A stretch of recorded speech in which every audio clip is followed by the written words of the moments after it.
আসসালামু আলাইকুম ওরহমতুল্লাহি ওবরকাতুহু। আলহামদুলিল্লাহি ওয়া কাফা ওয়া সালামুন আলা ইবাদিহিল্লাযিনা ইসতাফা আম্মা বাদ। ফাআউযু বিল্লাহি মিনাশ শাইতানির রাজীম। বিসমিল্লাহির রহমানির রহিম। উদউ ইলা সাবিলি রাব্বিকা বিল হিকমাতি ওয়াল মাউইজাতিল হাসানা ওয়াজাদিলহুম বিল্লাতি হিয়া আহসান ওয়া কাযালিকা আরসালনাকা শাহিদান ওয়া মুবাশশিরান ওয়া নাযীরা। সুপ্রিয় উপস্থিতি, আজ আমাদের আলোচনার বিষয় রাসূল সাল্লাল্লাহু আলাইহি ওয়াসাল্লামের প্রকাশ্য দাওয়াতের সূচনা ও প্রতিক্রিয়া। গতকাল আমরা আলোচনা করেছি রাসূল সাল্লাল্লাহু আলাইহি ওয়াসাল্লামের গোপন দাওয়াত নিয়ে। মারাহিলুদ দাওয়া লিন নবী সাল্লাল্লাহু আলাইহি ওয়াসাল্লাম, নবী সাল্লাল্লাহু আলাইহি ওয়াসাল্লামের দাওয়াতের স্তরসমূহ, এটা দাওয়া শাস্ত্রের একটি গুরুত্বপূর্ণ আলোচ্য বিষয়। আমরা গতকাল আলোচনা করেছি মারহালাতুদ দাওয়াতিস সিররিয়া, নবী সাল্লাল্লাহু আলাইহি ওয়াসাল্লামের গোপন দাওয়াতের স্তর। মারহালাতুদ দাওয়াতিস সিররিয়া সালাসু সানাওয়াত, 3 বছর।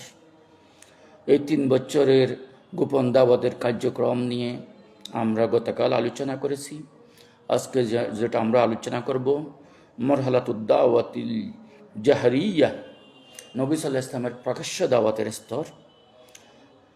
মারহালাতুদ দাওয়াতিল জাহরিয়া দাখিলু মক্কাতা মিনাস-সানাতি 4 ইলা 10 লিল বায়সা। এটা নবী সাল্লাল্লাহু আলাইহি ওয়াসাল্লামের প্রকাশ্য দাওয়াতের স্তর মক্কার অভ্যন্তরে প্রকাশ্য দাওয়াত। এটা নবুয়তের 4th বর্ষ হতে 10ম বর্ষ পর্যন্ত। তাহলে এখানে যে বিষয়টা আলোচনা হবে, আল জাহরু বিদ-দাওয়া লিল আশিরাতিল আকরাবিন, নিকটাত্মীয়দের মধ্যে প্রকাশ্য দাওয়াত। যেমন আল্লাহ পাক পবিত্র কোরআনে ইরশাদ করেছেন, আনজির আশিরাতাকাল আকরাবিন, আপনি আপনার নিকটাত্মীয়দেরকে বই প্রদর্শন করুন। এরপরে তাহলে প্রথম নিকটাত্মীয়দের মধ্যে প্রকাশ্য দাওয়াত, যেটা আমরা বিস্তারিত আকারে আলোচনা করব। এরপরে যে বিষয়টা এলানু দাওয়াতিহি ফাওকা জাবলিস সাফা, এরপরে তিনি পুরো মক্কাবাসীকে, তিনি সফা পাহাড়ের উপর দাঁড়িয়ে মক্কাবাসীদের সামনে প্রকাশ্য দাওয়াতের ঘোষণা দিলেন। এরপর হলো আদ-দাওয়াতু লিল আম্মা, সাধারণ মানুষের মধ্যে দাওয়াত। তাহলে এই সাধারণ মানুষের মধ্যে দাওয়াতের মধ্যে যে প্রতিক্রিয়া, বদাত কুরাইশ তারুদুন বিশিদ্দা, এবং কুরাইশরা তীব্র বাধা ও প্রতিক্রিয়া দেখাইল এবং প্রতিরোধ গড়ে তুলল। তাহলে কুরাইশদের তীব্র বাধা ও প্রতিরোধের সূচনা। তারপরে সুহরিয়া, তারা ঠাট্টা বিদ্রুপ, রসুলের সাথে ঠাট্টা বিদ্রুপ শুরু করলো। তকজিব, রসুলকে অস্বীকার করা শুরু করলো, মিথ্যা প্রতিপন্ন করা শুরু করলো, এবং রসুলকে ইজা ও বদনিন ও নাফসিয়্যান, রসুলকে শারীরিক এবং মানসিক কষ্ট দেওয়া শুরু করলো। এরপরে যে বিষয়টা আল হিজরাতু ইলাল হাবশা, এরপর যখন নতুন মুসলমানরা, এই দুর্বল মুমিনরা, নতুন মুসলিমরা যখন কাফিরদের, মক্কাবাসীদের অত্যাচার যখন সহ্য করতে পারলো না, তখন রাসূল সাল্লাল্লাহু আলাইহি ওয়াসাল্লাম তাদেরকে আবিসিনিয়া হিজরতের অনুমতি দিয়েছিলেন। সে বিষয়ে আলোচনা হবে। এগুলো আমরা পরবর্তীতে ধারাবাহিকভাবে আলোচনা করবো। আল হিজরাতু ইলাল হাবশা, আবিসিনিয়া হিজরত। এরপরে আসবে মারহালাতুল হিসার ফি শিয়াবি আবি তালিব নাহবু সালাসু সানাওয়াত, এবং শিয়াবি আবি তালিবের মধ্যে বনু হাশিম এবং বনু মুত্তালিবকে যে কাফিররা, কুফারে কুরাইশ, কুফারে মক্কা, তারা যে অবরোধ করে রেখেছিল, বয়কট করেছিল প্রায় 3 বছর যাবৎ, এই বিষয়ে আলোচনা হবে। মুকাতাআতুন ইজতিমাইয়্যা, সামাজিক বয়কট ও ইকতিসাদিয়্যা কামিলা, পূর্ণাঙ্গ অর্থনৈতিক অবরোধ, পূর্ণাঙ্গ সামাজিক এবং অর্থনৈতিক অবরোধ লিবনি হাশিম ও বনি আব্দুল মুত্তালিব। তাহলে বনু মুত্তালিব এবং বনু হাশিমের সাথে যে কুফারে কুরাইশরা, মক্কাবাসীরা যে তো তাদের প্রতি পূর্ণাঙ্গ সামাজিক এবং অর্থনৈতিক অবরোধ আরোপ করেছিল। 3 বছর যাবৎ রসুল সাল্লাল্লাহু আলাইহি ইসলামের বংশ বনু হাশিম এবং বনু মুত্তালিবকে শিয়াবে আবু তালিবের মধ্যে আবু তালিব উপত্যকায় অবরুদ্ধ করে রেখেছিল। সেই বিষয়ে আমরা আলোচনা করব। এখানে সবরুন শদীদুম মিনাল মুসলিমিন, মুসলমানরা এখানে তীব্র ধৈর্যের পরিচয় দিয়েছিল। এবং 3 বছর পরে যে কুরাইশরা মক্কার কুফারে মক্কা যে বনু হাশিম এবং বনু মুত্তালিব এবং রাসূল সাল্লাল্লাহু আলাইহি ওয়াসাল্লাম এবং সাহাবাদের সাথে যে সামাজিক অর্থনৈতিক অবরোধ আরোপ করেছিল, অবরোধ আরোপের যে চুক্তি, লিখিত চুক্তিনামা করেছিল, এটা যে কাবা শরীফের ওয়ালে ঝুলিয়ে রাখছিল, এটা পোকায় খেয়ে ফেলেছিল। এবং পরবর্তীতে এই পোকা খাওয়া, নষ্ট হওয়া এই চুক্তিপত্র নিয়ে মক্কার একদল তরুণ সমাজ, সহৃদয় বা কিছু তরুণরা এটা ছিঁড়ে ফেলেছিল। এই অন্যায় চুক্তিপত্র তারা ছিঁড়ে ফেলেছিল, ছিন্ন ভিন্ন করে ফেলেছিল। এরপর অবরোধ প্রত্যাহার। এরপরে আসবে আমুল হুজন, রসুলের দুঃখের বৎসর।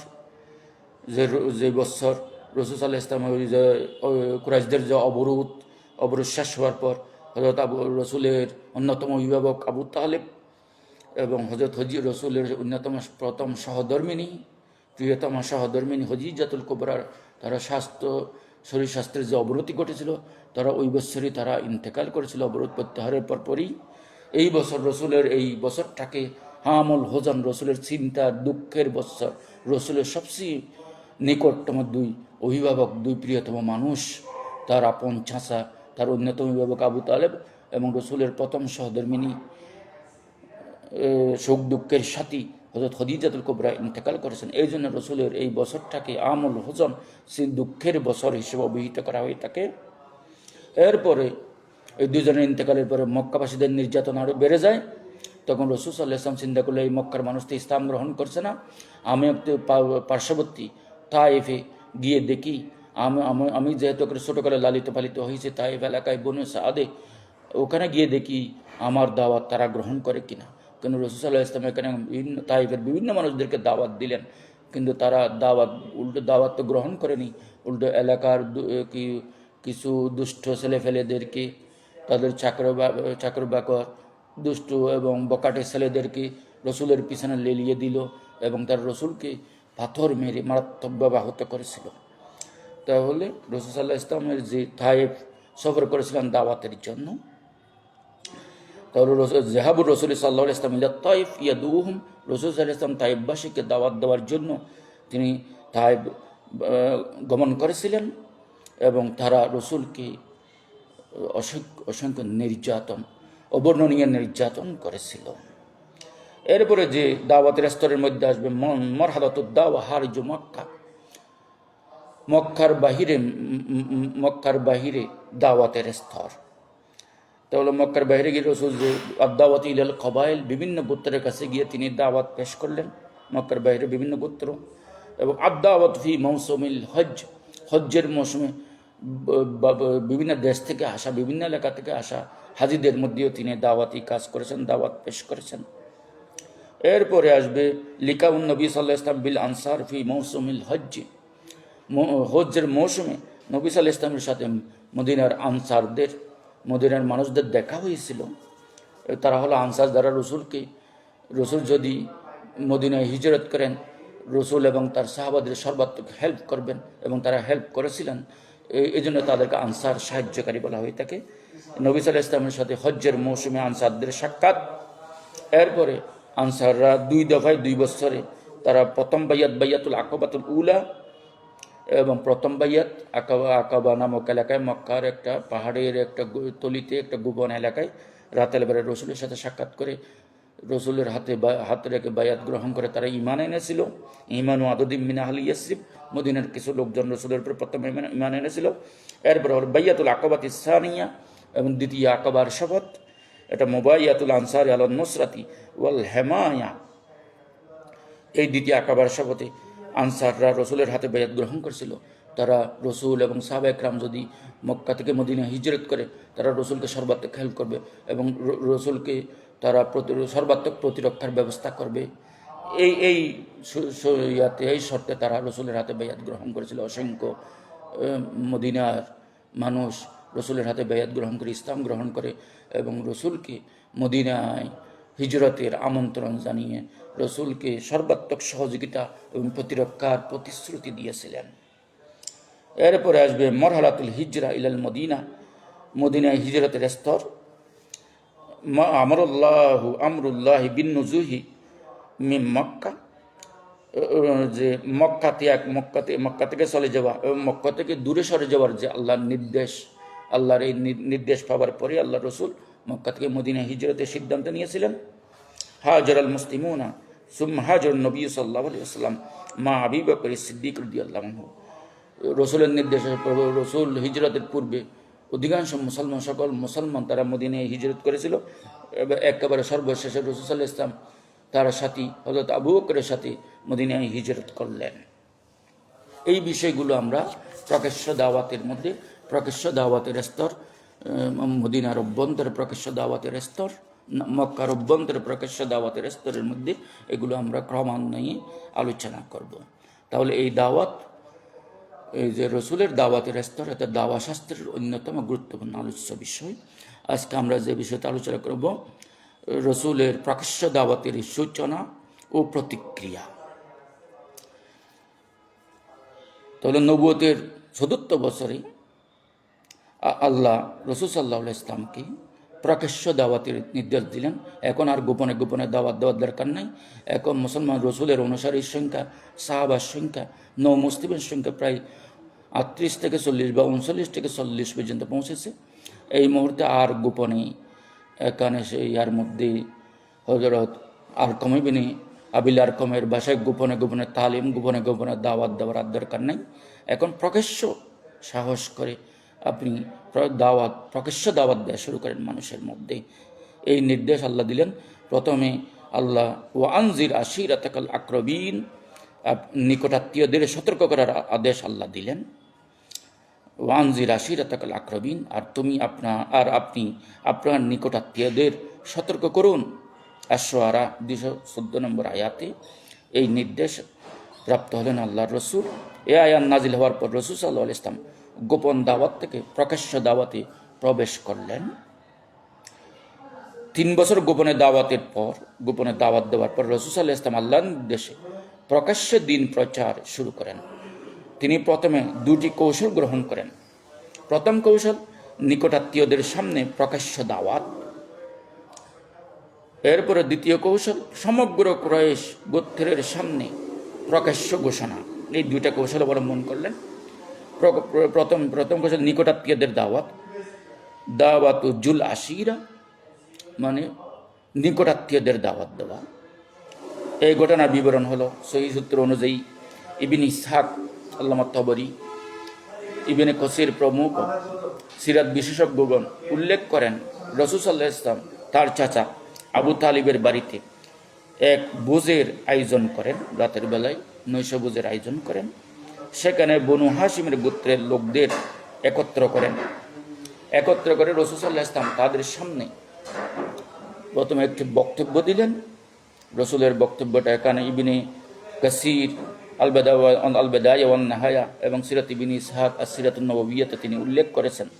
আল্লাহ রসুল যে বক্তব্যটা দিলেন, ইয়া বনি আব্দুল মুত্তালিব ইন্নী ওয়াল্লাহি মা আ'লামু শাবান ফিল আরবি জাআ কওমাহু বিআফদালি মিম্মা জিতুকুম বিহি ইন্নী জিতুকুম বিখাইরি দুনিয়া ওয়াল আখিরা ওয়া কাদ আমারানি আল্লাহু আন আদউকুম ইলাইহি।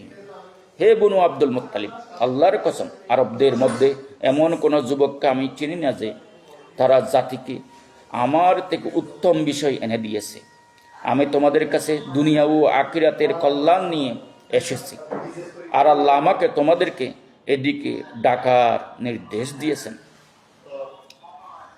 তাহলে এই দাওয়াতের মধ্যে রসুল যখন বক্তব্য শুরু করলেন,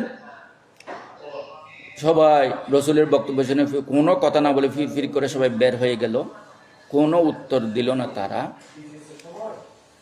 এই কুরাইশ বংশের লোকজন কোনোদিন কেউ কোনো উত্তর করল না, উত্তর দিল না। শুধুমাত্র 13 বছরের হযরত আলী, কিশোর আলী দাঁড়িয়ে বললেন, ইয়া রাসূলুল্লাহ আউনুকা, হে আল্লাহ রসুল, আমি আপনার সাহায্যকারী। হে আল্লাহ রসুল, আপনার এই দাওয়াতি কাজে আপনার আত্মীয় স্বজন কেউ সাহায্য করুক বা না করুক, আপনার নিকটাত্মীয়রা সাহায্য করুক বা না করুক, আমি আপনার সাহায্যকারী হিসেবে প্রস্তুত আছি। এই ঘোষণার মাধ্যমে আলী রাদিয়াল্লাহু আনহু তার প্রথম প্রকাশ্য সমর্থন জানান। তারপরে ওই দাওয়াতে রসুলের চাচা আবু লাহাব উপস্থিত ছিল। চাচা আবু লাহাব বলেন, এই জন্য কি তুমি আমাদেরকে একত্র করেছো এখানে? এই কথা বলে তিনি সমাবেশ নষ্ট করে চলে যান। এরপর রাসূল সাল্লাল্লাহু আলাইহি ওয়াসাল্লামের যে দ্বিতীয় কৌশল, যে মক্কার সকল মানুষকে ডেকে একত্রিত করে প্রকাশ্য দাওয়াতের ঘোষণা দেওয়া, এটা হলো সাফা পাহাড়ে সর্বজনীন ঘোষণা। আদ-দাওয়াতু আলাস সাফা আলা জবলিস সাফা। সাফা পাহাড়ের উপর রসুল দাঁড়িয়ে, সাফা পাহাড়ের উপর দাঁড়িয়ে রাসূল সাল্লাল্লাহু আলাইহি ওয়াসাল্লাম, সহিহ বুখারী কিতাবুত তাফসীর উল্লেখিত হয়েছে, রাসূল সাল্লাল্লাহু আলাইহি ওয়াসাল্লাম সাফা পাহাড়ে উঠে আরোহণ করে কুরাইশ গোত্রকে ডেকে বললেন, ইয়া সাবাহা ইয়া সাবাহু। আরবদের যুদ্ধের সময় ব্যবহৃত সতর্কবাণী এই ধরনের। তিনি ইয়া সাবাহ বলে ডাক দিলেন, ইয়া সাবাহু বলে ডাক দিলেন। আরবরা যেভাবে কেউ বিপদে পড়লে ডাকে, রসুলও সেভাবে একটা ডাক দিলেন। পাহাড়েও দাঁড়িয়ে পাহাড়ে আরোহণ করে রসুলের এই ডাক শুনে কুরাইশরা জড়ো হলে রসুল সাল্লাল্লাহু আলাইহি ওয়াসাল্লাম তাদের উদ্দেশ্যে বললেন, আর আইতুকুম লাউ আহবারতুকুম আন্না খাইলান বিল ওয়াদি তুরিদু আন তুগীরা আলাইকুম আকুনতুম মুসাদ্দিকিয়া। রসুল বললেন, তোমরা কি মনে করো, আমি যদি তোমাদের খবর দিই, আমি তোমাদের সংবাদ দিই, আমি যদি তোমাদের অবহিত করি যে একটি অশ্বারোহী বাহিনী উপত্যকার পিছনে তোমাদের উপর আক্রমণ করার জন্য প্রস্তুত হয়ে আছে, এই কথা যদি আমি বলি তোমাদেরকে, এই বিষয়ে যদি তোমাদের অবহিত করি, একটা শত্রু বাহিনী, বিশাল এক অশ্বারোহী বাহিনী এই কুরাইশে মক্কাবাসীদের উপর আক্রমণ করার জন্য উপত্যকার ওই পাশে উৎপেতে আছে, সেই কথা যদি আমি বলি, আমার সংবাদকে তোমরা বিশ্বাস করবে? আমার কথাকে তোমরা বিশ্বাস করবে? তখন সবাই বলল, হ্যাঁ, আমরা তো আপনাকে সত্যবাদী আল আমিন বলেই জানি, আপনি তো কখনো মিথ্যা কথা বলেননি, সুতরাং আমাদের অবিশ্বাস করার কোনো কারণ তো নাই। তখন রাসূল সাল্লাল্লাহু আলাইহি ওয়াসাল্লাম বললেন, ফাইন্নী নাযীরুল লাকুম বাইনা ইয়াদাই আযাবিন শাদীদ। জেনে রাখো, আমি তোমাদের সামনে কঠিন শাস্তির পূর্ব সতর্ককারী। এই কথা বলে রাসূল বললেন যে তোমরা যে মূর্তি পূজা করছো, পৌত্তলিকতায় তোমরা ডুবে গেছো। তোমরা যদি এই পৌত্তলিকতা না ছাড়ো, এই মূর্তি পূজা না ছাড়ো, এই শিরিক যদি ত্যাগ না করো, তাহলে অতি শীঘ্র এই পরকালে তোমাদেরকে কঠোর আযাবের সম্মুখীন হতে হবে। তোমাদের আল্লাহর একত্ববাদের প্রতি বিশ্বাস স্থাপন করতে হবে এবং এই মূর্তি পূজা, পৌত্তলিকতা এগুলো তোমাদের পরিত্যাগ করতে হবে। রসুল যখন এই কথা বললেন, তখনই এই আবু লাহাব, রসুলের চাচা, সর্বদা রসুলের পিছনেই লেগে থাকতো। ওই আবু লাহাব আবার এখানে বঙ্গ দেওয়ার জন্য আবার বলল, তাব্বান লাক আলিহাজা জামাতানা, মুহাম্মদ তুমি ধ্বংস হও, তুমি এই জন্য আমাদের এখানে একত্রিত করেছো, আবার তোমার সর্বনাশ হোক, এই জন্য কি তুমি আমাদের এখানে জড়ো করেছো। তাৎক্ষণিক পবিত্র কোরআনের সূরা লাহাব অবতীর্ণ করে আল্লাহ তার বক্তব্যের প্রতিবাদ করলেন। কোরআনে আবু লাহাবের নিন্দা করা হলো, অবিলম্বে সূরা লাহাব নাজিল হলো। আল্লাহ তখন বললেন, তাব্বাত ইয়াদা আবি লাহাব ওয়া তাব। আবু লাহাবের 2 হাত ধ্বংস হোক, সে তো ধ্বংস হয়েই গেছে। এই বলে আল্লাহ আবু লাহাবের এই বক্তব্যের এই উক্তির তীব্র প্রতিবাদ করেছেন এবং তার স্ত্রীরও তীব্র সমালোচনা করেছেন যে তারা দুজনেই স্বামী স্ত্রী ইসলামের বিরুদ্ধে, রসুলের দাওয়াতের বিরুদ্ধে কোমর বেঁধে নেমেছিল তারা। তাব্বাত ইয়াদা আবি লাহাবিন ওয়া তাব মা আগনা আনহু মালুহু ওয়া মা কাসাব। আবু লাহাব তো 2 হাত ধ্বংস হোক, সে তেমনি ধ্বংস হয়ে গেছে। মা আগনা আনহু মালুহু ওয়া মা কাসাব, তার সম্পদ, সে যা অর্জন করেছে সেগুলো তার কোনো কাজে আসবে না। সায়াসলা নারান যাতা লাহাব, সে তো শীঘ্রই শিকাযুক্ত অগ্নিকুণ্ডে প্রবেশ করবে। অমরাতুহু হাম্মালাতুল হাতব, তার স্ত্রী উম্মে জমিল, সে হলো খাট বহনকারী। রসুল মুসলমানদের চলার পথে সে কাটা বিভিন্ন বিষয় দিয়ে তাদের কষ্ট দেওয়ার, রাস্তা প্রতিরোধ করার চেষ্টা করত। ফি জিদিহা হাবলুম মিন মাসাদ, এবং কিয়ামতের দিন তার গর্দানে হবে এটা খেজুরের পাকানো রশি, তার গলায় বেঁধে তাকে জাহান্নামে নিক্ষেপ করা হবে।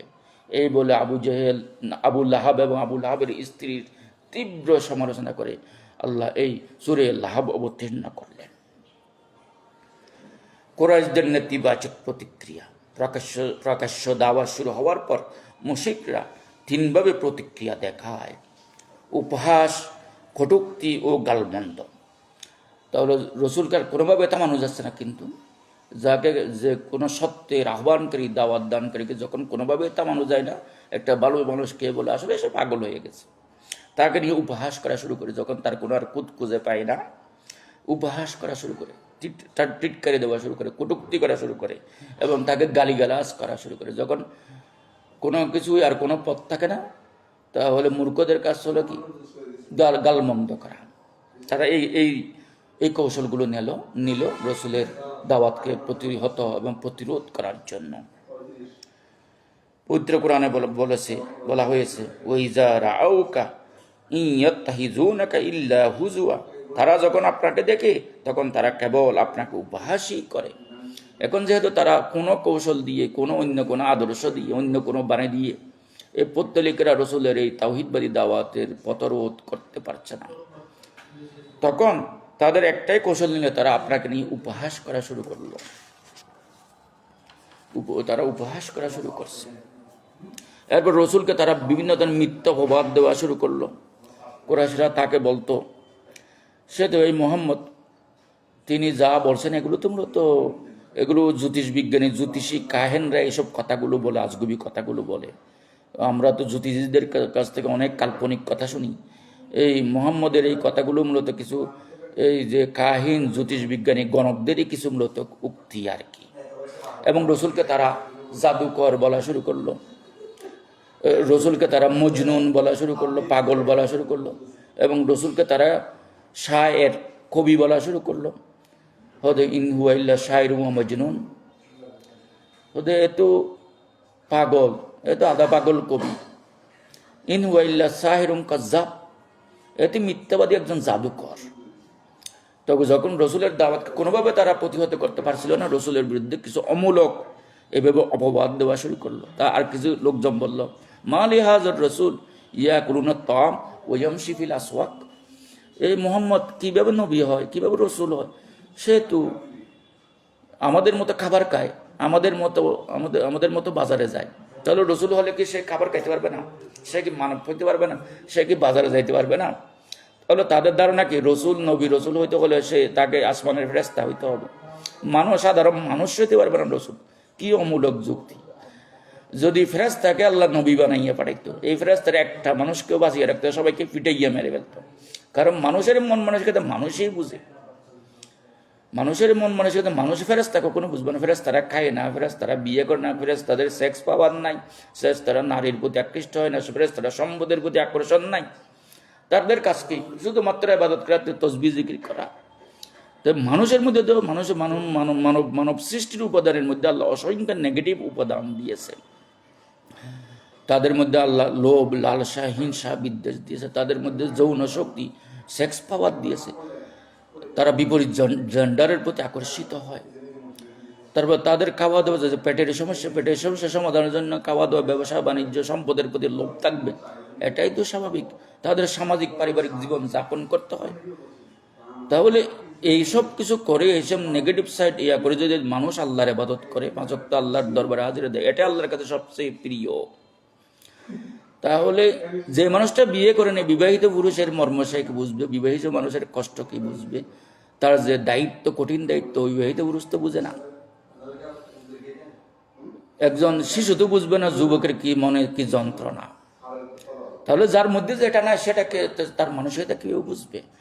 তাহলে রসুল এমন একজন নবী, যিনি বৈরাগ্য জীবন যাপন করেননি, তিনি সংসার ধর্ম পালন করেছেন, সংসারের মধ্যে ডুবেছিলেন, সংসারের মধ্যে ডুবে থেকেও সকল সমস্যার সমাধান করেও আল্লাহর দ্বীনের দাওয়াতের কাজ করে গেছেন। তিনিই বুঝেন মানুষের মধ্যে কি কি সমস্যা, মানুষের কি কি দুর্বলতা।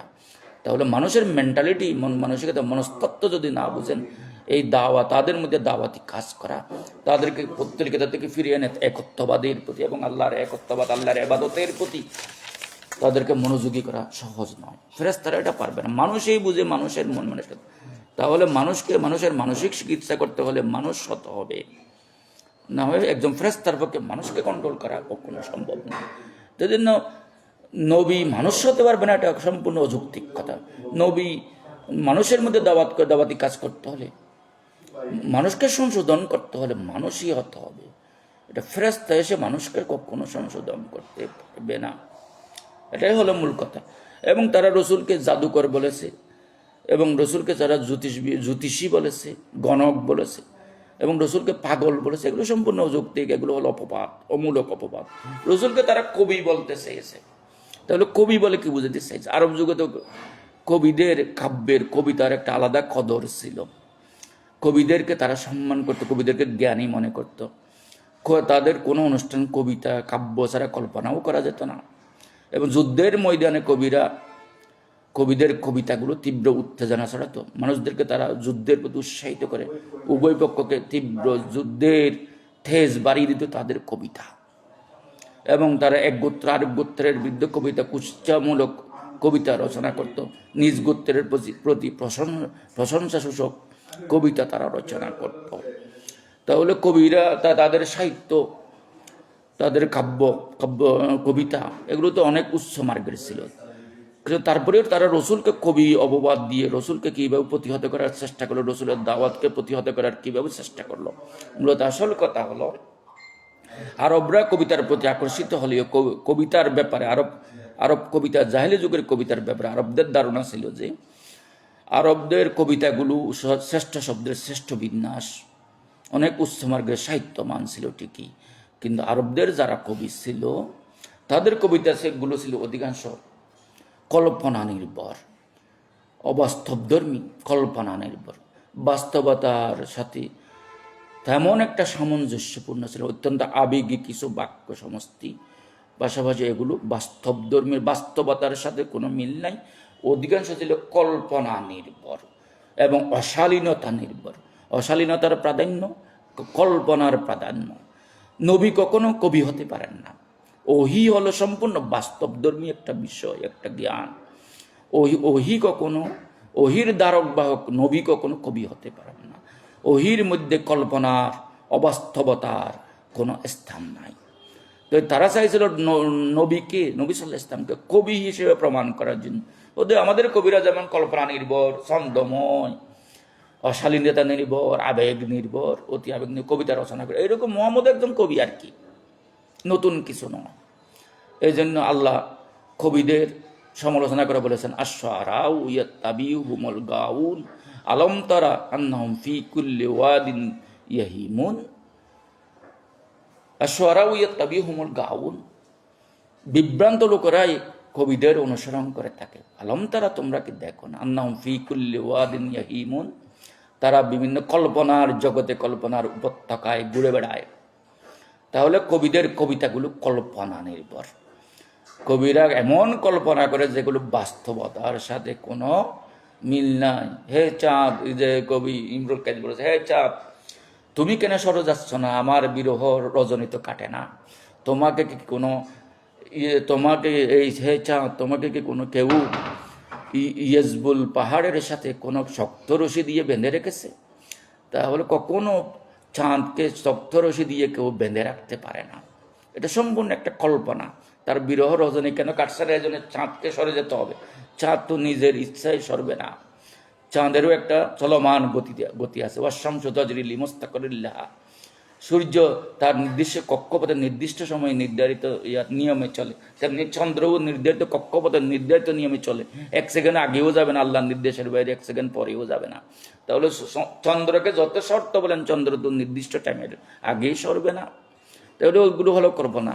আমাদের দেশের কবিরাও কবিতা এমন কল্পনা নির্ভর, অশালীন, ইচ্ছাকৃতভাবে কাহিনীর বাইরেও গিয়ে, যাতে কাহিনীর কোনো প্রয়োজন নেই, কল্পনার তোমার বিষয়বস্তুর সাথে প্রয়োজন, কিন্তু অশালীনতা জোরপূর্বক টেনে নিয়ে আসে।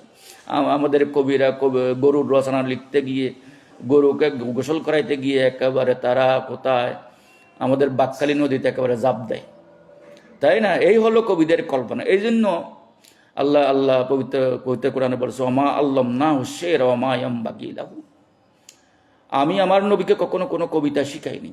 এবং কবিতা বলা, কবিতা রচনা করা, এটা নবীর জন্য শোভা পায় না, এটা নবীর জন্য বাঞ্ছনীয় নয়, এটা নবীর জন্য শুভনীয় নয়। যেহেতু নবী হলেন অতি বাস্তবধর্মী, ওহির জ্ঞানের ধারক বাহক, তার মধ্যে কখনো কল্পনা, অতি আবেগ কখনো কাজ করে না।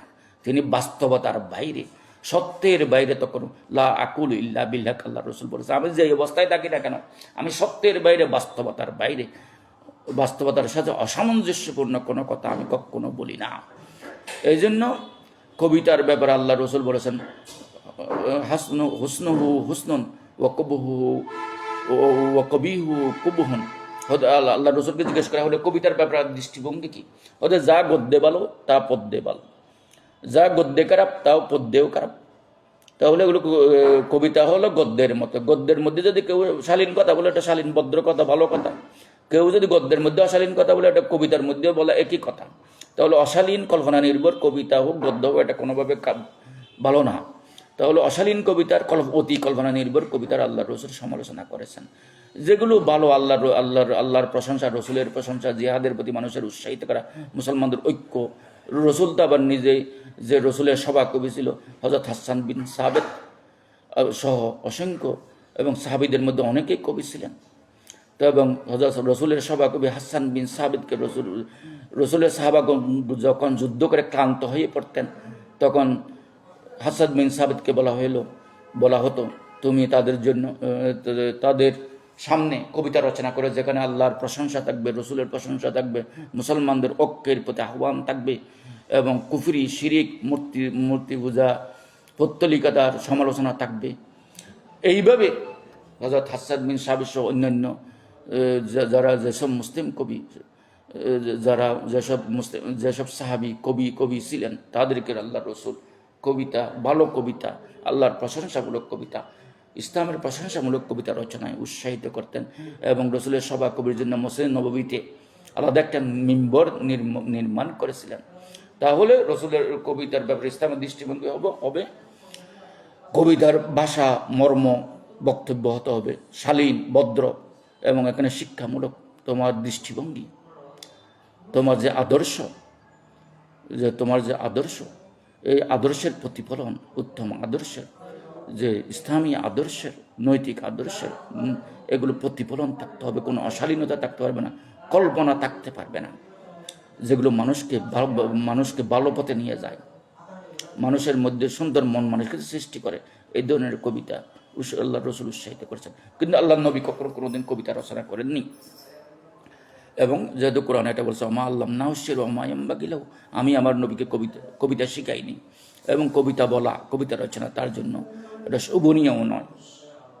তো যাই হোক, তাহলে রসুলকে কবি বলে, কোরআনকে তারা, এটা যে ওহির বাণী নয়, এটা ঐশ্বরিক নয়, এটা ডিভাইন স্ক্রিপচার, যে ঐশিক গ্রন্থ নয়, এটা প্রমাণের তারা চেষ্টা করেছে। এটা ব্যর্থ চেষ্টা, এটা সফল হয়নি। এবং তারা আরবের সকল কবির ঐক্যবদ্ধ হয়ে একমাত্র কি ছোট্ট একটা সূরাও তারা রচনা করতে পারেনি। কি তারা কুরাইশ এটা নিয়ে তারা করতে চাইছিল, সুরে কুরাইশ বানাইতে চাইছিল ওই ছন্দে, কিন্তু তারা বানাইতে পারে নাই। এইভাবে ছোট ছোট কৌশল, এগুলো ছোট ছোট একটা সুরা বানাইতেও চাইছিল, পারেনি তারা। কোরআনের সাথে তারা সকল কবিরাও মোকাবেলা করতে পারেনি, কারণ এটা মানব রচিত নয়। মানব রচিত যদি হইতো কোরআন, তাহলে আরবে অনেক বড় বড় কবি ছিল, তারা কোরআনের মতো অসংখ্য ছন্দ বানাইতে পারত, কিন্তু তারা পারেনি। অনেক চেষ্টা করছে, হয়তো মোহাম্মদকে কবি দাবি বলে অপবাদ দিছে, ঠিক আছে, কিন্তু রসুলের উপর অবতীর্ণ একটা ছোট্ট সূরাও তারা ওই মানের একটা সূরা বানাইতে পারেনি। আল্লাহ আল্লাহর পবিত্র কোরআনে বলছে ওয়াইন কুনতুম ফি রাইবিম মিম্মা নাযালনা আলা আবদিনা ফাতু বিসূরাতিন মিন মিসলিহি ওয়াদউ শুহাদাকুম ফাইন লাম তাফআলু ওয়া লাম তাফআলু ফাত্তাকুন নার আল্লাতী। তাহলে তোমার যদি এই কোরআনের ব্যাপারে সন্দেহ থাকে, ছোট্ট একটা সূরা সবাই মিলে বানাইয়ে দাও তো, বানাইয়ে দেখাও তো, যে তোমরা যে এটাকে কবিতা বলছো, কোরআনকে কল্পনা নির্ভর ছন্দময় কবিতা বলতেছ, তাহলে কোরআনের মতো একটা পুরো কোরআন বানাইতে হবে না, ছোট্ট একটা সূরা বানাও। তারা পারে নাই। তাহলে তাদের এই দাবি দুবে টিকে নেই। এই জন্য তারা যে রসুলকে মজনুন বলেছে, পাগল বলেছে, তার কোরআনে এটা উল্লেখিত হয়েছে, ওয়াকালু ইয়া আইয়ুহাল্লাযী নুজ্জিলা আলাইহি যিকরু ইন্নাকা লামাজনুন। ওই ব্যক্তি যার উপর কোরআন নাজিল হয়েছে সে তো একজন পাগল, সে তো একজন মজনুন, উন্মাদ। এইভাবে তারা রসুলকে কটূক্তি করেছে। অর্থনৈতিক সামাজিক চাপ ও নির্যাতন, তারা রসুলের উপর, রসুলের সাহাবাদের উপর, মুসলিমদের উপর বিভিন্ন অর্থনৈতিক সামাজিক চাপ এবং নির্যাতন চালিয়েছে। যেমন হযরত বেলাল রাদিয়াল্লাহু আনহু, বেলাল হাবশী, তিনি একজন দাস ছিলেন, বৃদ্ধ দাস ছিলেন। তার মনিব সম্মত উমাইয়া তাকে বেঁধে, হাত পা বেঁধে উত্তপ্ত মরুর উপর, উত্তপ্ত পাথরের উপর শুইয়ে দেওয়া হতো। তারপরেও হযরত বেলাল হাবশীকে বলা হতো, তুমি রসুলকে গালি দাও, তুমি একত্ববাদ ত্যাগ করো। তারপরে তিনি বলতেন, তাকে কত আগুনের সেকা দেওয়া হতো, উত্তপ্ত মরুভূমিতে উত্তপ্ত পাথরের উপর, গরম পাথরের উপর তাকে শোয়াইয়ে রাখা হতো সারাদিন তপ্ত রোদের মধ্যে। তারপর তিনি বলতেন, আহাদ আহাদ আহাদ, আল্লাহ এক, আল্লাহ এক। তাহলে তাকে এত নির্যাতন করার পরেও ইসলাম থেকে তাকে ফিরিয়ে নিতে সক্ষম হয়নি তারা। হযরত হাব্বাব রাদিয়াল্লাহু আনহুর পিঠে জ্বলন্ত কয়লা রাখা হতো, আগুন কয়লা রাখা হতো, আগুনের সেক দেওয়া হতো। তারপরে মুসলমানদেরকে তাদের ঈমান থেকে তাদের ফিরিয়ে নিতে পারে নাই। হযরত আম্মার রাদিয়াল্লাহু আনহু ও তার বাবা মাকে অত্যাচার করা হয়। হযরত আম্মার এবং আম্মারের পিতা ইয়াসির এবং আম্মারের মা এবং ইয়াসিরের স্ত্রী সুমাইয়া, তাদের উপরে যে আবু জেহেল যে অবর্ণনীয় নির্যাতন চালিয়েছিল, এবং হযরত আম্মারের মা ইয়াসিরকে, আম্মারের মা সুমাইয়াকে, ইয়াসিরের স্ত্রী সুমাইয়া, এই সুমাইয়াকে আবু জেহেল বর্ষার আঘাতে বর্ষাবিদ্ধ করে হত্যা করেছিল। এই হযরত সুমাইয়া হলেন ইসলামের ইতিহাসে প্রথম শহীদ। আউয়াল শহীদাতিন ফিল ইসলাম হিয়া সুমাইয়া রাদিয়াল্লাহু আনহা। এজন্য আল্লাহ রসুল বলেছেন, সবরা আলা ইয়াসির ফাইন্না মাউইদাকুমুল জান্নাহ। এই আবু জেহেল যখন এই হযরত আম্মার এবং তার পিতা ইয়াসির এবং সুমাইয়ার উপর নির্যাতন চালাচ্ছিল, আল্লাহ রসুল বললেন, হে ইয়াসির পরিবার, তোমরা ধৈর্য ধারণ করো, তোমার জন্য আমি জান্নাতের প্রতিশ্রুতি দিলাম। তোমরা সবাই জান্নাত পাইবা। তোমরা যতই নির্যাতিত হও এবং যতই তোমরা শাহাদাত বরণ করো, তারা যতই নির্যাতন চালাক, তোমাদের জন্য আল্লাহ জান্নাত প্রস্তুত রেখেছেন। তাহলে এই আবু জেহেল হযরত সুমাইয়াকে বর্ষার আঘাতে নির্মমভাবে হত্যা করেছিল, একজন অসহায় মহিলাকে। এবং হযরত আম্মার রাদিয়াল্লাহু আনহু এবং তার পিতা ইয়াসির বেঁচে গেছিলেন।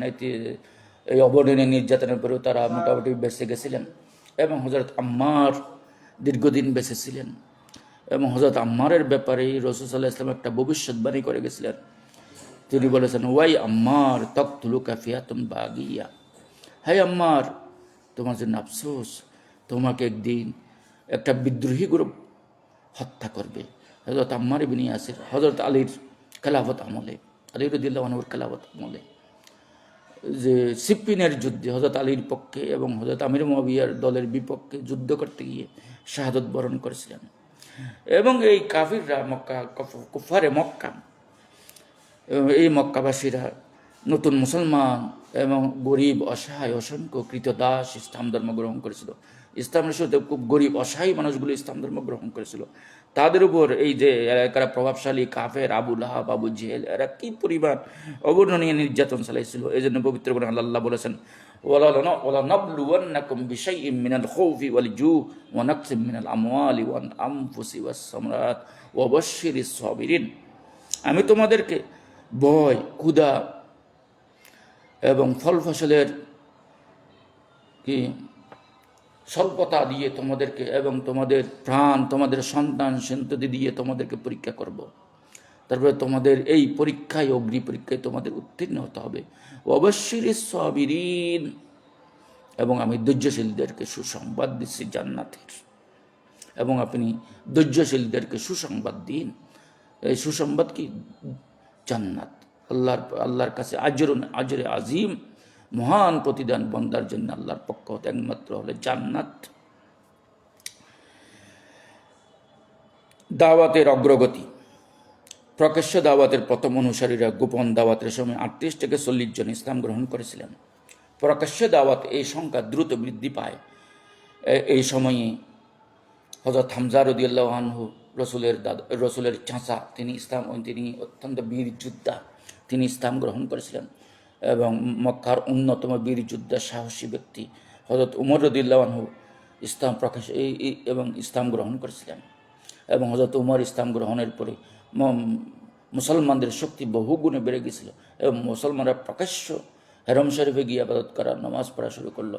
তারা প্রকাশ্য স্লোগান দেওয়া শুরু হলো, সবাই ঐক্যবদ্ধভাবে কথা বলার সাহস অর্জন করলো, এবং বহু মুক্ত দাস ইসলাম গ্রহণ করলো। অনেক গরিব মুশরিক, গরিব গুরবা ইসলাম ধর্ম গ্রহণ করলো। এবং নারীদের মধ্যে ফাতিমা বিনতে খাত্তাব, হযরত উমরের বোন, তিনি ইসলাম ধর্ম গ্রহণ করলেন। উম্মে আবদুল্লাহ প্রমুখ বিভিন্ন মহিলা সাহাবী, তারা ইসলাম ধর্ম গ্রহণ করল। কুরাইশদের রাজনৈতিক চক্রান্ত ও হুমকি, কুরাইশরা তখন বিভিন্ন রাজনৈতিক এবং বিভিন্ন ধরনের চক্রান্ত এবং রসুলকে হুমকি দেওয়া শুরু করল। তারা আবু তালিবের কাছে এসে রসুল সাল্লাল্লাহু আলাইহি ওয়াসাল্লামকে থামাতে বললেন। তারা বলল, আপনার বাতিজা মোহাম্মদ, সে তো আমাদের দেবদেবীকে গালি দিচ্ছে, আমাদের পূর্বপুরুষের এই পৌত্তলিক ধর্মকে গালি দিচ্ছে, আমাদের সমালোচনা করছে, আমাদের মধ্যে বিভক্তি সৃষ্টি করছে। আপনি তাকে থামান, এই দাওয়াতি কাজ ছাড়তে বলেন। সে কি চায় আমাদের বলুন? সে কি নেতৃত্বে চায়? সে কি সম্পদ চায়? সে যদি চায় মক্কার সবচেয়ে সুন্দরী নারীকে আমরা তার সাথে বিয়ে দেব। তারপর তাকে এই দাওয়াতি কাজ, এই তাওহীদের দাওয়াতটা ছাড়তে বলেন, ত্যাগ করতে বলেন। তখন আল্লাহর রসুল বললেন, তার উত্তর দিলেন, হযরত আবু তালেব বললেন, বাতিজা, এখন তো ওরা তো খুব উঠে পড়ে লেগেছে তোমার বিরুদ্ধে, এখন কি হবে? তখন রসুল বললেন, ওয়াল্লাহি ইয়া আম, লাউ ওয়াদাউ ফি ইয়াদি আশ-শামসা ওয়া ফিল ইয়াদিল উখরা ওয়া আল কমারা আলা আন আতরুকা হাযাল আমর মা তারাকতুহু হাত্তা ইউযহিরাহুল্লাহ আও আহলাকা দুনাহু। হে চাচা, আল্লাহর শপথ করে বলছে, হে আমার চাচা, তারা যদি আমার এক হাতে সূর্য রাখে, অপর হাতে যদি চন্দ্রও দেয়, তাদের শর্ত কি? তাদের শর্ত হলো আমি যেন এই দাওয়াতি কাজ ছেড়ে দিই। তারা আমার এই দাওয়াতি কাজ ছেড়ে দেওয়ার বিনিময়ে যে তারা আমার এক হাতে সূর্য এনে দেয় আর এক হাতে চন্দ্র এনে দেয়, তারপরে আমি আমার এই তাওহীদের দাওয়াতি কাজ আমি ত্যাগ করব না, যতক্ষণ না আল্লাহ আমার এই সত্য দিনকে বিজয়ী করেন। অথবা যদি আমি বিজয়ী করতে না পারি, এই আল্লাহর দাওয়াতি পথে, এই আল্লাহর পথে আমি শাহাদত বরণ করব। তারপরে আমার এই দাওয়াতি কার্যক্রম আমি কখনো ছাড়ব না, ত্যাগ করব না, এখান থেকে আমি কখনো বিরত থাকব না। রসুলের এই যে দৃঢ় মনোভাব দেখে হযরত আবু তালেব তাকে রসুলের চাচা আবু তালেব তাকে সমর্থন দিয়ে বলেন, ভাইপো যাও, আল্লাহর দিন প্রচার করো, আমি কখনো তোমাকে ছেড়ে দেব না। অর্থাৎ আমি তোমাকে সর্বদা আগলে রাখবো, কখনো এই কাফিররা যাতে তোমাকে কোনো ধরনের অনিষ্ট করতে না পারে সেটাই আমি দেখব, আমি তোমার পিছনে আসি। রসুলকে প্রলোভন দেওয়া, বিভিন্ন ধরনের লোভ দেখানো তারা শুরু করলো। উতবা ইবনে রবিয়া এসে বলল, তোমাকে রাজা বানাবো, আমরা এই মক্কার রাজা বানাবো, এই আরবের রাজা বানিয়ে দেব, ধন দিব, সম্পত্তি দেব, নারী দিব, সুন্দরী নবনী, তুমি যাকে চাও আমরা দেব, তারপরে শুধু তুমি এই দাওয়াতি কাজ বন্ধ করো। তখন রসুল সাল্লাহ ইসলাম তার এই কথার, এই উতবা বিন রবিয়ার তার এই কথার উত্তরে তিনি শুধুমাত্র রসুল সাল্লাহ ইসলাম সূরা হামিম আস-সিজদার একটা আয়াত, কিছু আয়াত তিনি তেলাওয়াত করলেন। এই সূরা হামিম তনজিলুম মিনার রহমানির রহিম কিতাবুন ফুসসিলাত আয়াতুহু কুরআনান আরাবিয়্যান লিকাওমিন ইয়ালামুন। হামিম তনজিলুম মিনার রহমানির রহিম, এই কোরআন অসীম দয়ালু, অসীম মেহেরবান, আল্লাহর পক্ষ হতে অবতীর্ণ। এটা এমন এক গ্রন্থ যেখানে তার আয়াতগুলো স্পষ্ট বর্ণিত হয়েছে, এবং এটা এমন এক আরবি কোরআন। এই কোরআন অবতীর্ণের উদ্দেশ্য হলো যাতে এই কওমকে, এই কোরআন আরবিয়ান লিকাওমিন ইয়ালামুন, এই কোরআন অবতীর্ণ হয়েছে এমন এক জাতির জন্য যারা এটা জানে। তাহলে এই কোরআন আরবি ভাষায় অবতীর্ণ, এখানে সকল বিধিবিধান স্পষ্ট বর্ণিত হয়েছে, এবং এটা আল্লাহর পক্ষ থেকে অবতীর্ণ, এবং যাতে মানুষ বুঝতে পারে এই জন্য কোরআন আরবিতে অবতীর্ণ। তো এটা বুঝো, এটা আল্লাহ, এটা আমার নিজের পক্ষ থেকে বানানো কোনো গ্রন্থ নয়, এটা আল্লাহর পক্ষ থেকে ওহী আসতেছে, আল্লাহর নির্দেশনা, এগুলো আল্লাহর বাণী। এই বাণী প্রচারে আমি কখনো বিরত থাকতে পারি না। তুমি আমাকে যত লোভ দেখাও, কোনো কাজ হবে না। রসুলের এই ডিটারমাইন্ড, যে তার যে মানসিকতা, তাদের এই দৃঢ় মনোবল, এটা দেখি উতবা স্তব্ধ হয়ে যায় এবং ওখান থেকে চলে যায়, আর কোনো উত্তর দিতে পারল না রসুলের কথার। মুশরিকদের পরিবেশগত নির্যাতন, তারা পরিবেশটাকে গোলাটে করা শুরু করলো, পরিবেশ দোষণ, বাধা প্রদান। খাবার কাছে যখন রসুল ইসলাম কোনো কোরআনের আয়াত তেলাওয়াত করলেই কেউ রসুলকে পাথর ছুঁড়ে মারত, কেউ তাকে গালি দিত, কেউ রাস্তা বন্ধ করে দিত, কেউ রসুলের পথে কাঁটা বিছিয়ে দিত। প্রতিদিন তার দরজায় কাঁটা ও ময়লা ফেলে দেওয়া হতো, ফেলে দিয়ে চলে যেত তারা। এবং এমনকি রসুলের খাবার রান্না সব যে হাঁড়ি পাতিল হতো, হাঁড়ি পাতিলেও তারা ময়লা নিক্ষেপ করতো। রসুল এত অতিষ্ঠ হয়ে গেছিল, হে আহলে মক্কা, হে মক্কাবাসী, হে কুরাইশবাসী, তোমরা প্রতিবেশীর সাথে এরূপ আচরণ করো? তোমাদের কাছ থেকে এরকম আচরণ কি প্রত্যাশিত? কেউ কি প্রতিবেশীকে সাথে এইরূপ আচরণ করে? এটা কিভাবে সহ্য করা যায়? কেন মানুষ খাবারের পাতিলে তো কেউ ময়লা নিক্ষেপ করে। তোমরা আমার দরজায় কাটা দাও, আমি যে পথ দিয়ে হাঁটে ওখানে কাটা বিছিয়ে দাও, আমার খাবারইও ময়লা নিক্ষেপ করতেছ, আমাকে খাবার রান্না করতে দিচ্ছ না। রসুল এত নির্যাতন, এত অপমান, এত লাঞ্ছনা, এত মানসিক কষ্ট, মানসিকভাবে রসুলকে তারা যেভাবে কষ্ট, এগুলো সবই রসুল সহ্য করেছেন। তারপরে তিনি তার দাওয়াতি পথে তিনি অবিচল থেকেছেন। রসুল সাল্লাল্লাহু আলাইহি ওয়াসাল্লামের ধৈর্য, কোরআনের বাণী, পবিত্র কোরআনে মহান আল্লাহ ইরশাদ করেছেন, ফাসদা বিমা তুমর ওয়া আরিদ আনিল মুশরিকিন। আপনাকে যা নির্দেশ দেওয়া হয়েছে, ফাসদা, তা স্পষ্ট ঘোষণা করুন। ফাসদা, আপনি স্পষ্ট ঘোষণা করুন, বিমা তুমর, আপনাকে যা নির্দেশ দেওয়া হয়েছে, ওয়া আরিদ আনিল মুশরিকিন। মুশরিকরা কি বললো না বললো তা ভ্রুক্ষেপ করার, ওদিকে তাকানোর দরকার নাই। ওদের থেকে মুখ ফিরিয়ে নিন, তাদের কথার এগুলোকে শোনার কোনো দরকার নেই, এগুলোকে ইগনোর করে চলে যান। আপনি আপনার দাওয়াতি পথে অবিচল থাকুন, দাওয়াতি কার্যক্রম চালিয়ে যান। কে নির্যাতন করলো, কে অপমান করলো, কে ঠাট্টা বিদ্রুপ করলো, কে উপহাস করলো, কে কাটা ছিটালো, কে ডিল মারলো, ওইসব দেখার দরকার নেই। আপনি আপনার দাওয়াতি মিশনে অবিচল থাকুন, আপনার পথযাত্রা অব্যাহত রাখুন। কে কি বললো ওদিকে তাকানোর কোনো দরকার নাই। এরপরে এই যে প্রকাশ্য দাওয়াতের ফলাফলটা তাহলে কি? তখন মদিনার পথ রসুলের জন্য উন্মুক্ত হয়ে যায়।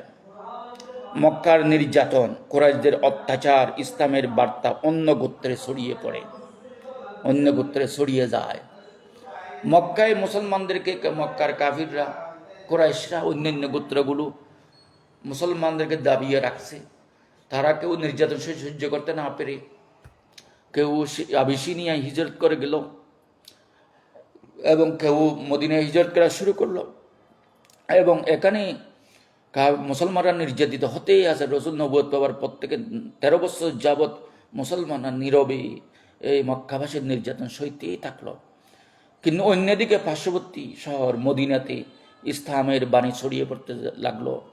এলাকার মানুষ, মদিনার মানুষ দেখলো এই মক্কায় যে আল্লাহ যে নবী অবতীর্ণ করেছেন, যে নবী পাঠিয়েছেন, এই নবী এবং তার অনুসারীকে যে হারে তারা নির্যাতন করছে, যেইভাবে তারা দমিয়ে রাখছে তাদেরকে, এই সত্য নবী এবং তার অনুসারীরা যেইভাবে ধৈর্য ধারণ করে তাদের নির্যাতন সহ্য করে, অথচ তারা কোনো প্রতিরোধ করতেছে না, তাদের সাথে যুদ্ধে লিপ্ত হচ্ছে না, তাদের এই অবর্ণনীয় নির্যাতন দেখে মদিনার শত শত হাজার হাজার মানুষ ইসলাম ধর্ম অলরেডি গ্রহণ করে ফেলেছে। তারা স্বইচ্ছায় স্বেচ্ছায় হজ্জের মৌসুমে এসে রসুলের সাথে রাতে গোপনে পাহাড়ের থলিতে, গিরি গুহায়, বিভিন্ন জায়গায় এসে রসুলের সাথে দেখা করে, রসুলের হাতে হাত রেখে বেয়াত গ্রহণ করে তারা ইসলাম ধর্ম কবুল করা শুরু করলো। এবং বিভিন্ন মক্কা মদিনা সহ বিভিন্ন গ্রামে ইসলামের আহ্বান বিভিন্ন জায়গায় ছড়িয়ে পড়তে লাগলো। শেষ পর্যন্ত এই মদিনা থেকে আকবার বাইয়াত, প্রথম বায়াত, দ্বিতীয় বায়াত, তৃতীয় বায়াতের মাধ্যমে শত শত মানুষ মদিনাবাসী ইসলাম ধর্ম গ্রহণ করে। রসুলকে তারা সর্বশেষ প্রতিশ্রুতি দিল, হে আল্লাহ রসুল, আপনাকে এই মক্কায় থাকার আর দরকার নেই, আপনি আপনার সঙ্গী সাথী সহ, সাহাবা সহ, সব ফ্যামিলি সহ সবাই মদিনায় চলে আসেন, আমরাই আপনাকে আশ্রয় দেবো, আমরা আপনার গড় দেবো, টাকার গড় দেবো, যেইভাবে আপনাদের যত করা দরকার। এবং মক্কাবাসীরা যে ওখানে গিয়েও যদি নির্যাতন করে, তাহলে আমরা কাঁধে কাঁধ মিলিয়ে এই মক্কাবাসীদের বিরুদ্ধে আমরা যুদ্ধ করব। এই বলে শেষ পর্যন্ত এই মদিনাবাসীদের আহ্বানে আল্লাহ রসুল তিনি হিজরত করার সিদ্ধান্ত নিলেন এবং আল্লাহ হিজরতের নির্দেশ দিলেন। তাহলে দ্বিতীয় আকাবা সন্ধি পর্যন্ত বহু লোক ইসলাম গ্রহণ করে এবং দাওয়ার শক্তি দিন দিন বৃদ্ধি পায়। এবং 11 বছর পর, এই যে নবুয়ত চতুর্থ বছর থেকে পরবর্তী 11 বছর পর্যন্ত তারা প্রকাশ্য দাওয়াত দিল। এরপরে 11 বছর পর রাসূল সাল্লাল্লাহু আলাইহি ওয়াসাল্লাম তার সঙ্গী সাথী সহ সবাইকে নিয়ে ধীরে ধীরে মদিনায় সবাই হিজরত করে চলে গেলেন।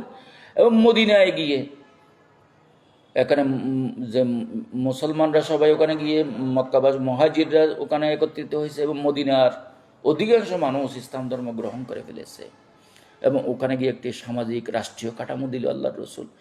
এবং ওখানে একটা উন্মুক্ত এলাকা, উন্মুক্ত একটা দেশ, উন্মুক্ত একটা অঞ্চল পাইল, যেখানে দাওয়াতি কাজ উন্মুক্ত পরিবেশে স্বাধীনভাবে দিনের দাওয়াত দেওয়া যায়, ইসলামের বাণী ছড়িয়ে দেওয়া যায় সকলের মাঝে, স্বাধীনভাবে তাদের প্রকাশ করা যায়, স্বাধীনভাবে প্রচার করা যায়, প্রসার করা যায়।